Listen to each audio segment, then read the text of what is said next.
Here's how to fix the Microsoft Store if it's not downloading apps or games. So first, you need to go ahead and check your storage. Make sure that you have enough storage on your computer. Go to the search bar and type in storage, and you should have plenty of free space. If not, clear the temporary files or delete other files and apps. Then repair and reset the Microsoft Store.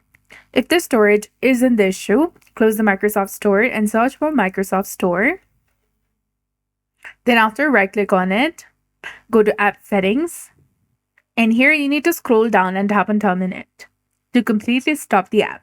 Then tap on Repair and wait for it to finish. After that, click on Reset and wait.